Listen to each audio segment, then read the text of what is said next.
Mark, we're really very excited to hear you today, and people here really coming to learn from your experience. I know you like hiking. I just pick up a hat for you, a cap. Has an Abu Dhabi name, so it's a gift from me to you. Welcome you to Abu Dhabi. Because I know you, yeah, please. I know you like hiking, so so this is a good.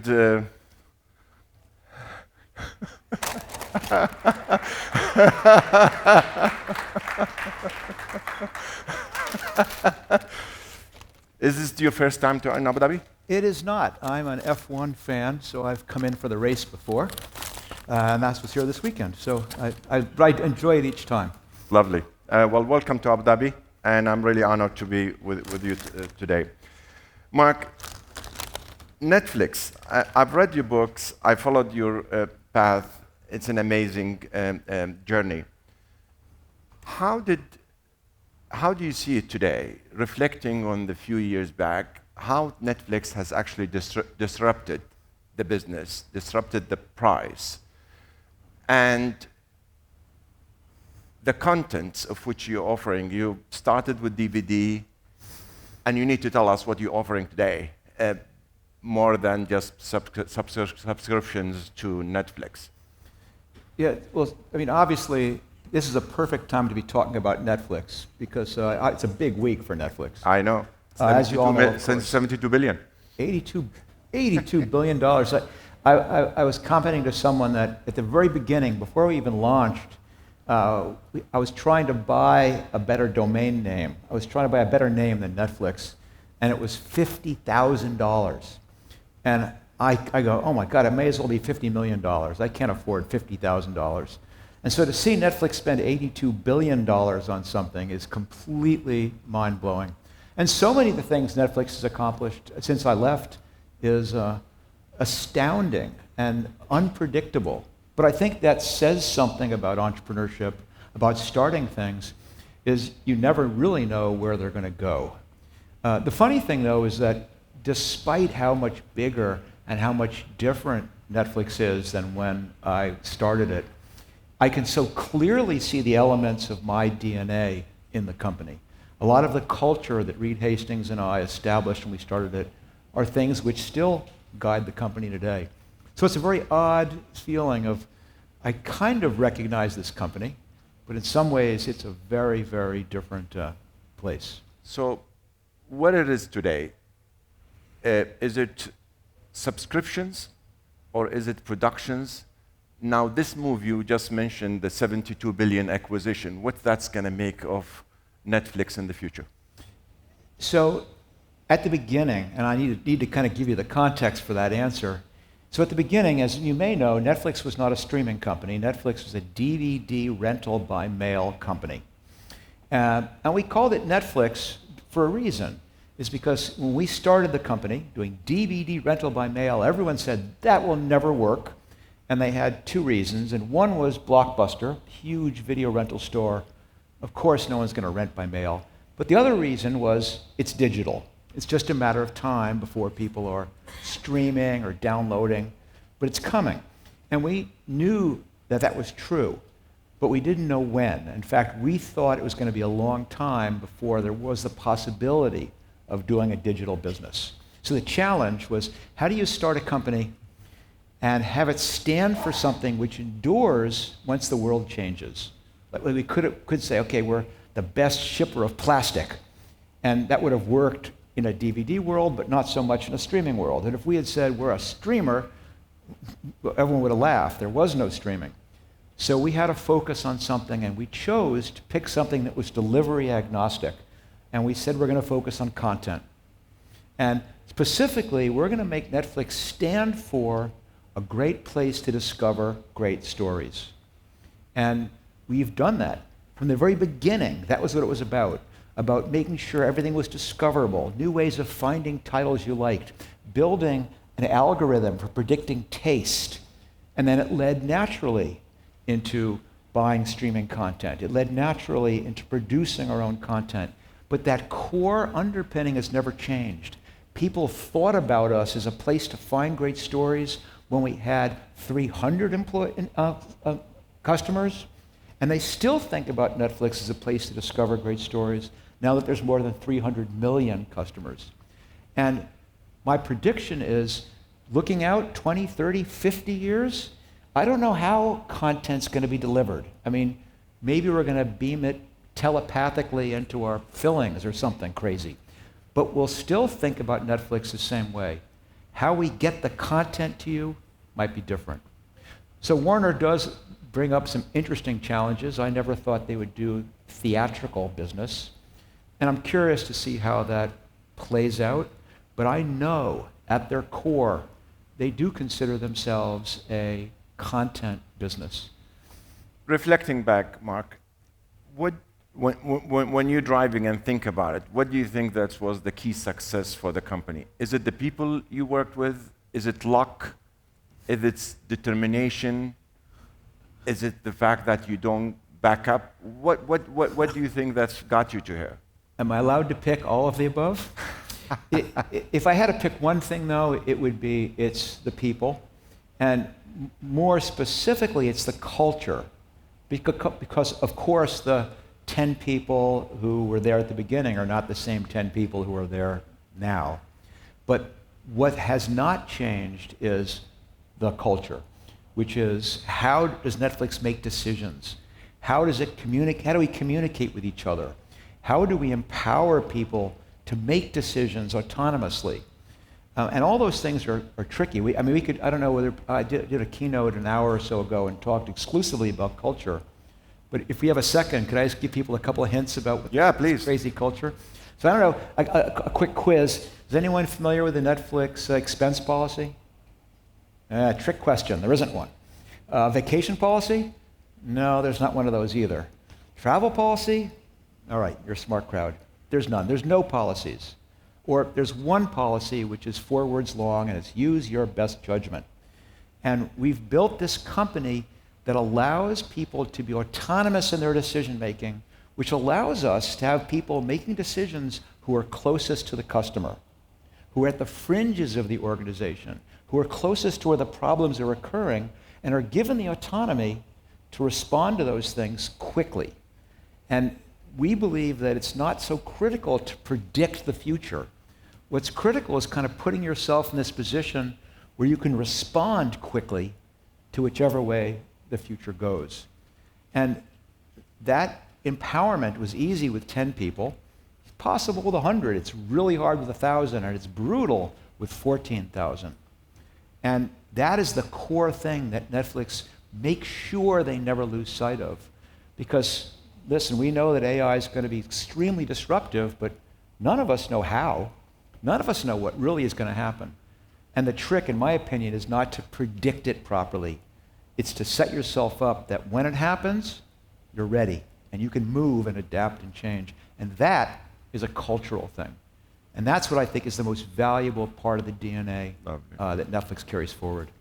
Reading the books, I know there was an occasion where you had a challenge with your partner, where he wanted to move in the management of the business.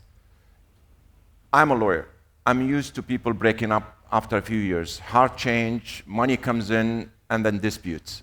How did you manage to maneuver all that through the years that you did not break up? And I see a lot of startup, after a few years, they part from each other.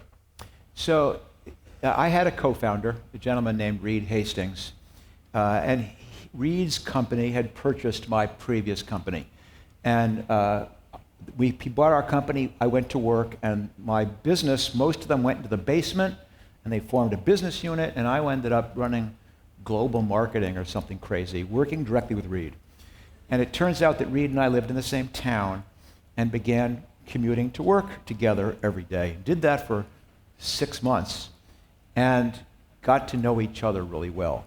And there was one thing that drew us to each other, which in retrospect we call radical honesty.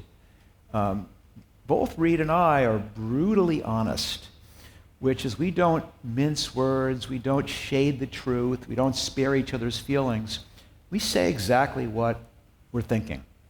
And it's a remarkable way to have relationships with somebody because you can be arguing. about what the right answer is, but as soon as you arrive at what's self-evidently right, you forget whose idea it was. You forget who might have been opposing it, and that's the relationship we had. So when there were tough times, and there were certainly some pretty tough times, I always knew that Reed didn't have an ulterior motive.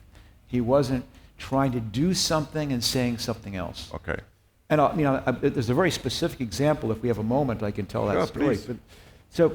So when we started the company, I was CEO. Reed was my chair of the board. He wasn't working for the company, but he would pop in every week or so. He'd talk on the phone all the time. He was a great strategic sounding board. And there was a moment not too far into the company, maybe a year or so, and after work, Reed stopped by and put his head in and said, "Hey, Marc, we have to talk." And you may recognize that when someone starts a conversation, we have to talk, it's not usually a good thing. And in this case, Reed opened up his laptop and began walking me through a series of slides about me. And he was saying, basically, he started off good. You have great judgment, this.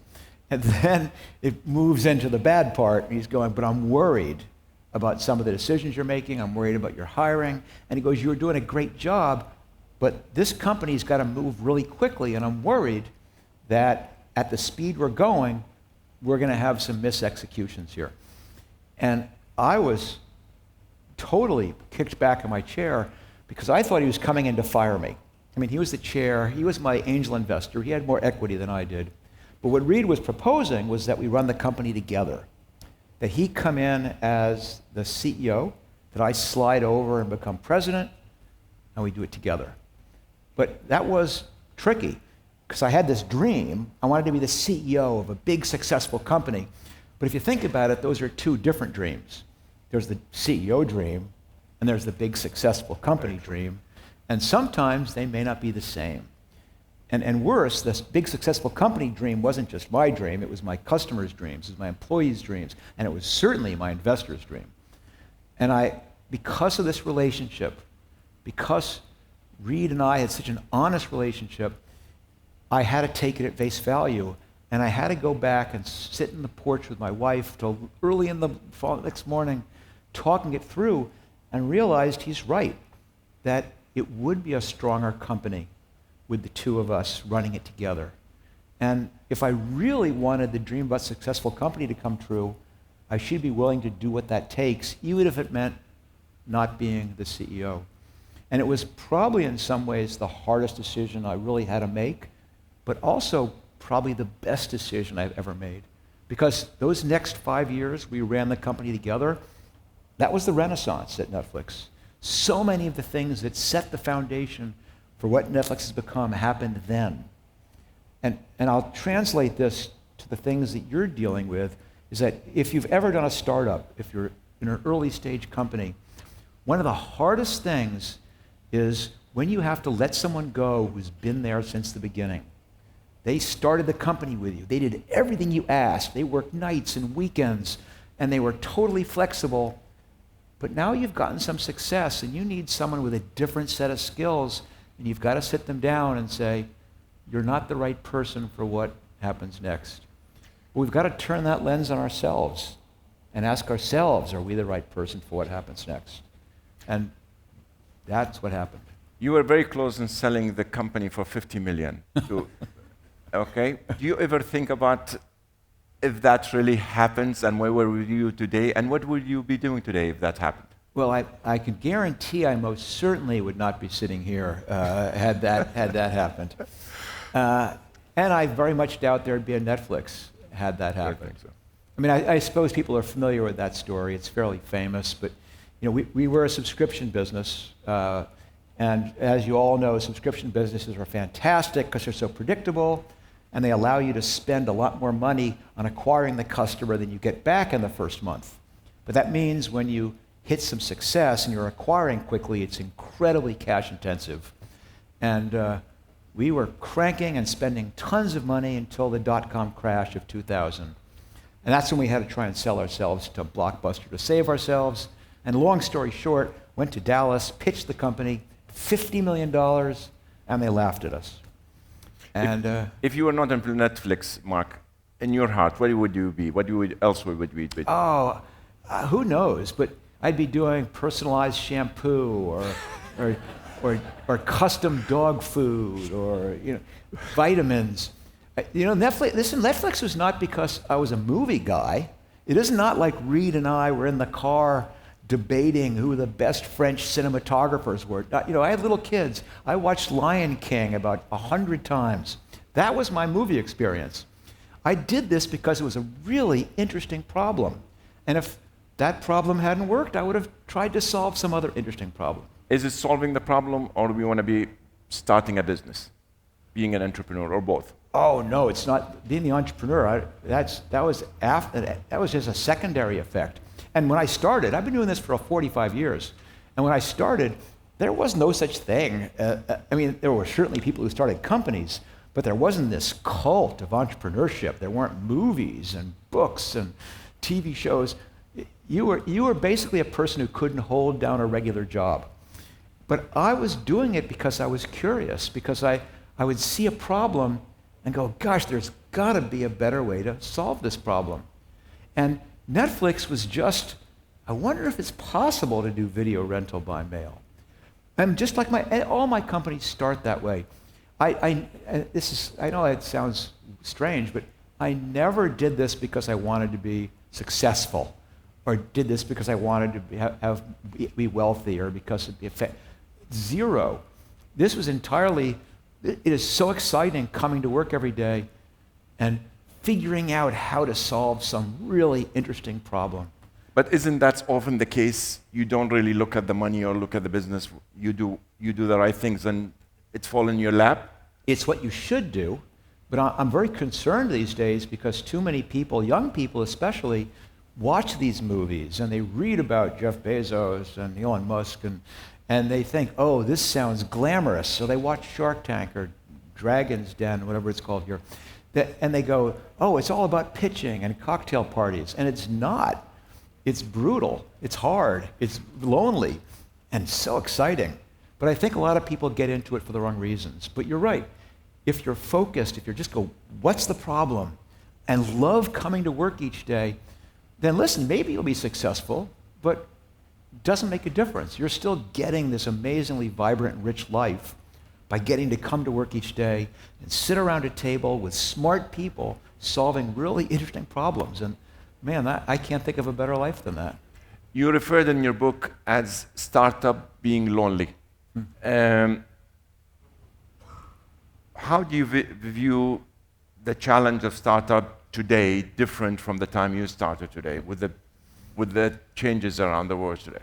So a couple things, and probably the biggest thing is it's now become reasonably standard practice to have a co-founder. And that makes a huge difference, having someone else who is there in the trenches with you, who understands what you're going through, who you can have these hard conversations with. But that's one piece of it. But the other one is that there is a huge community of entrepreneurs now. And you have resources, and I see it here. I mean, I'm doing an event later on, is it Hub 71, I guess? And speaking to young founders here. And it's happening all over the world where you have other people that are going through different companies, but are going through the same thing. There's a support from the state. There's support from the universities. It is a totally different world than it was when I started, when you were largely on your own. So is it easier today to raise funds, do you think, than the time when you started? Oh my gosh, it's immensely easier. And there's a couple of things. One is the things I described, which is the ecosystem is here and the infrastructure is here, that now there are funds. And there's funds for every single level. There's funds for every single vertical discipline. It's so much easier because people have now understood that sometimes these crazy risks can actually generate great returns. But I think the bigger difference is that when we started Netflix, the idea was a stupid e-commerce website. And that took us 6 months and more than $1 million to build. And now you could do that in an hour for $49.95. I mean, if we wanted to have the servers, we had to buy them. We had to wire them ourselves. We had to build the payment portals to the bank. We had to build our own security. I mean, now you have PayPal and you have the servers, you have AWS. Oh my gosh, it's so much easier. And then we often said that the distance between inspiration and validation, the idea and proving it, well, for us it was 6 months and $1 million. Now it's about 6 minutes because the tools are there, which means you can take these chances easily and quickly and cheaply. And I think that is the real foundation of entrepreneurship, is how quickly and cheaply and easily can you try ideas. And how optimistic you are with the young generation that's coming up. Are they different from your generation? Yeah, they're fantastic. I mean, for one, they're so much more digitally fluent than I was.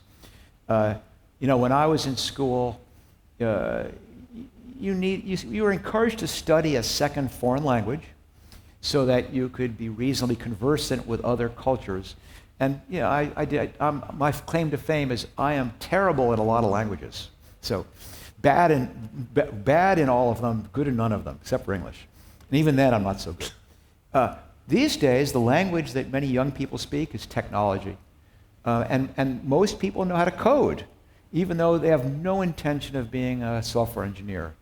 But it means when these conversations take place, they're fluent. They're able to, if you're a business side person, you're talking to the engineer, you speak their language. And it's so encouraging. Their risk threshold is so much higher. Their parents are supportive of this career. I mean, for most cases, if you came in 40 years ago and said, hey, I'm going to drop out of school, or I'm not going to go to law school, or I'm going to drop out of school, or I'm going to start a company. Oh my God, you can't imagine the reaction you'd get. Now it's like, oh, good for you. I mean, become a millionaire. Yes, become a billionaire. It's astounding. So I wish, especially with the advent of AI and the disruption that's bringing, I wish I was 30 again. I mean, I'd be all in. What an amazingly great What would time. you done if you were 30 again? What would you do different? So... You have a smaller company? What's that? You'll have a smaller Netflix, or? No, I wouldn't do Netflix. I would disrupt something else. And it's a lesson here too. But as an entrepreneur, starting small companies, you're always going up against usually a large established competitor. I mean, Netflix case, it was Blockbuster, but if you're in fintech, you're going against the big banks. If you're doing a pharma, you're up against huge pharma. And those big companies have all kinds of barriers they've put in place, either legal or financial or logistical. It's brutal.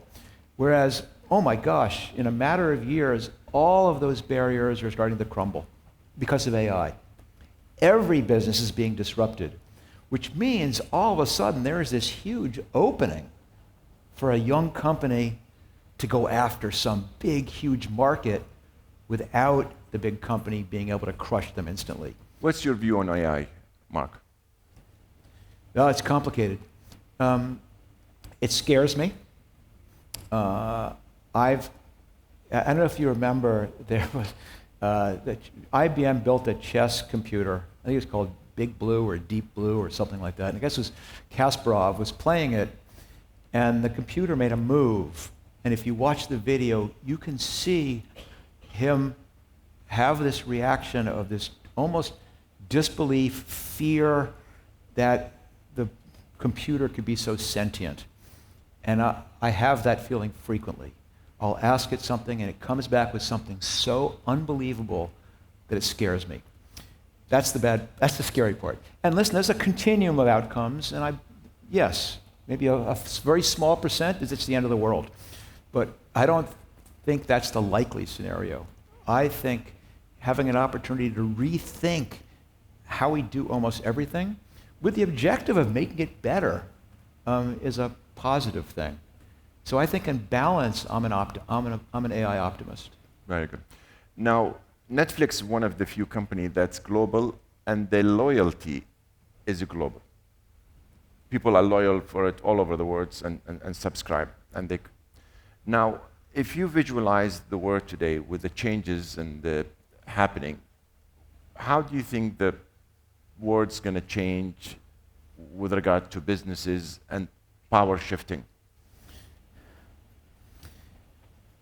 Well, obviously, I look at what's happening in my home country with some sense of despair that I see business decisions being made for reasons that have very, very little to do with sound business decisions. And I just instinctively know that's not a good outcome. I see other countries, and I'll put the Emirates in that category, who start at first principles, which is what do we need to do to build a region that is built for business, and we'll identify the impediments, and boom, boom, boom, boom, boom, we knock them all off. And I think what it is saying is that we're entering a world where your geographic center, if you're a business, can be any place. And you're going to choose the place where it's the easiest to be successful. And the challenge, of course, is that all of us have different cultural expectations. And that's the hard thing about what Netflix has done, is says we're a global company, and it took a long time to say, how do the things we do translate? Which are the things which are universal, and which are the things which are local? And I think that is something that all of us have to figure out on our own. And Netflix was lucky. You know, we basically made the bet that content is content. That Americans don't just want to watch American content, and Indians watch Indian. Everybody wants to watch something that resonates globally, and that's exciting. And I'm assuming your acquisition of Warner Brothers, that's basically fallen to this global vision as well, isn't it? Yeah, again, I don't work there now. I can't predict what's going to happen with Warner, but absolutely. I mean, Harry Potter, that's a global brand. As is Gone with the Wind, as is all that content. It's great stories, and how they come is just the mechanics. But it's what really moves us as people. And if Netflix can deliver that, the rest doesn't count. Marc, as an entrepreneur and as a person, when you look back at Netflix and when you started, what do you think the biggest challenge, single challenge that you had in driving this company? Oh, the single biggest challenge. I mean, there was no single biggest challenge, and that's the nature of it. My first objective? I want to be one of the top 10 video rental chains in the country. I mean, laughably small in retrospect, but that was hard. And then you get to that point and you collapse and go, we did it. And then you look up and there's Blockbuster. And then you claw past Blockbuster and you look up and there's Amazon and Apple. You know, it never ends. So what's the biggest challenge? I don't know. It's getting over the hump right in front of you. It's keeping your eye on the immediate, not getting distracted by the future. Did you have a second thought? Sleep in the morning, sleep at night, and in the morning you have a second thoughts on things? No. Or you were determined all the time? But again, I wasn't focused on success. I was focused on solving a problem. And even when things didn't work, I'd maybe disappointed. I'd go home a little disappointed. But by the time I came in the morning, I go, oh, I've got another thing I want to try. And every day, and on and on and on. And the only way you leave is when someone drags you out of there. And if I want to start a new business as a startup, what would your advice to me would be? I would first of all, I'd advise something. I'd do a problem you love. I would do a problem you understand. I would not fall in love with my idea. I'd fall in love with a problem, something you know, because that is what's going to keep you coming at it. Do not do something you're not in love with. Do not do it because it's a big category. Oh, no. You've got to have that internal fire, and that comes from starting something you love. That's what I would advise. And listen, so if you love AI, do an AI startup. But if you go, I'd rather do something in this, do that. It's like being an actor or an actress. Do not go to Hollywood to be an actor or actress because you want to be rich and famous, because you won't. Do not be an entrepreneur, rich and famous, because you won't.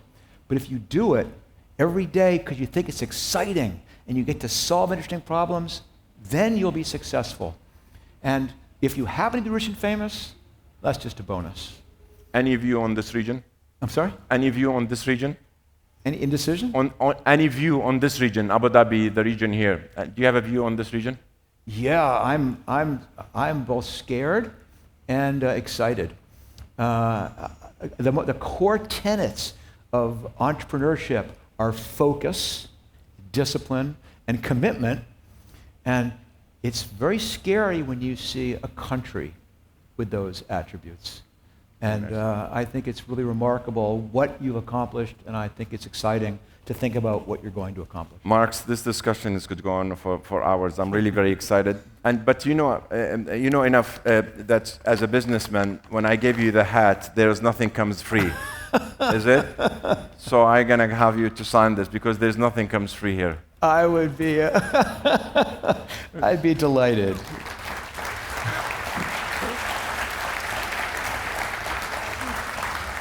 I'm really delighted to be with you today. Thank you. And thank you very much. My It's pleasure. been very inspiring. Thanks, everybody. Thank you.